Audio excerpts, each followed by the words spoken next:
As described in the reading, a capacitor is a set of any two shallow objects that are separated by a deep object. Let's consider these two neutral plates. We know they're neutral because they have a ball in every well. The total charge in this system is 0. If I want to move an electron from the left plate to the right plate, I may do so for free because they are on the same bleacher. No work is required. However, once I have done that, the left plate moves down in electrical space while the right plate moves up in electrical space. The two plates are now on different electrical bleachers, and there is a slope in the blanket in between them.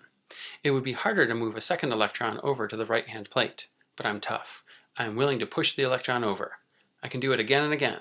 Of course, as I do this, the plates get further and further apart in voltage bleachers, and the slope gets higher and higher. It gets harder each time.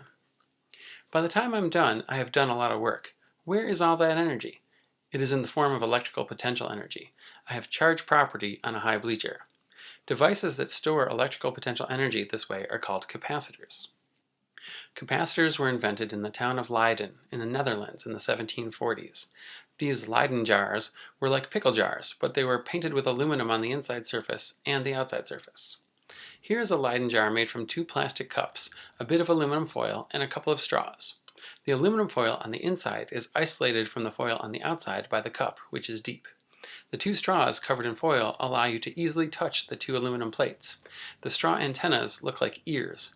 I choose to use a Sharpie and draw cute bunny faces on my Leyden jars. Sadly, that does not actually make the jars work any better though. We can use the Van de Graaff generator to pump electrons onto the inside of the jar. As that happens, electrons will be pushed off of the outside of the jar by induction. These displaced electrons will go through me into the ground. By the time I'm done, the inside is negative and the outside is equally positive.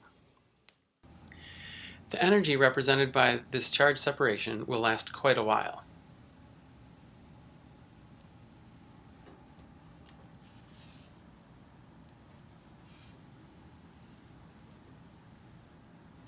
However, if I wish, I can connect the inside to the outside, and the extra electrons on the inside will quickly and violently come fill the wells on the outside. If I use my hands to do this instead of the wire, I would get quite a big shock. We mentioned during our electrostatics unit that Ben Franklin was interested in studying lightning. We talked about his charge fairy that acted as a warning for when charge clouds came over his neighborhood. But we never talked about how he studied the lightning that he detected. Ben was one of the first people that thought lightning was actually electricity, not just light.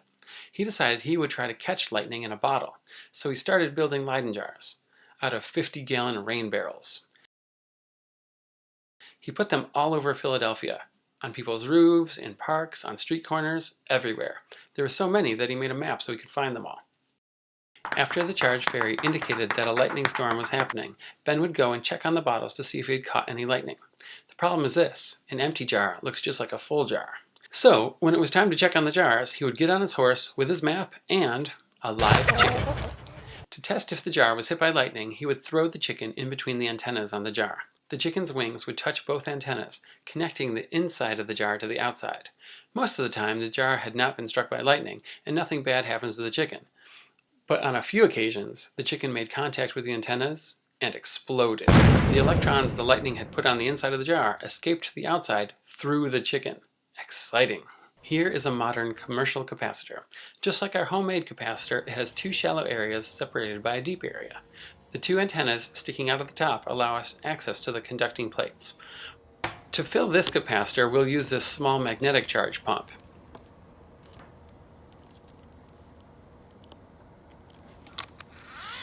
You can hear how the pump is working hard to move the charges.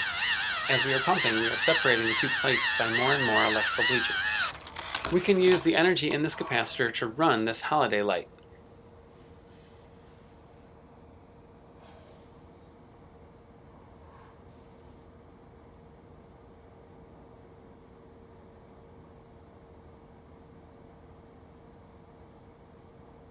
Did you notice what happened? The light was initially very bright, but quickly dimmed and went out. This corresponds to the idea that as the electrons travel through the light, the 2 plates get closer and closer together until they are once again on the same bleacher. As you can see, capacitors are not good at keeping lights on for a long time. That's okay. There are actually applications where we don't want lights on a long time. This is a camera. You don't actually need electricity to run a camera. You just need a lot of light to come in through the aperture and strike the film. Originally, when people got their pictures taken, they would have to stand still for a long time. They weren't always successful at standing still, and you would get very blurry pictures. The best way to get rid of the blur was to have the aperture open less time, but then the pictures would come out dark. The solution was in having a flash of light happen at the moment the aperture opened. This allowed for bright, crisp pictures. Capacitors are great at making bulbs flash. They can deliver a lot of energy very quickly and then be done. This camera has a flash bulb and a big capacitor to run the bulb. There's a small AA cell in here too. It does not run the bulb directly. It is the pump that fills the capacitor. Let's fill the capacitor now. And if we connect the capacitor to the bulb, we get a flash. That's nice, but here's something better. We will refill the capacitor, but this time, instead of connecting it to the bulb, we can just connect the two sides of the capacitor back to each other.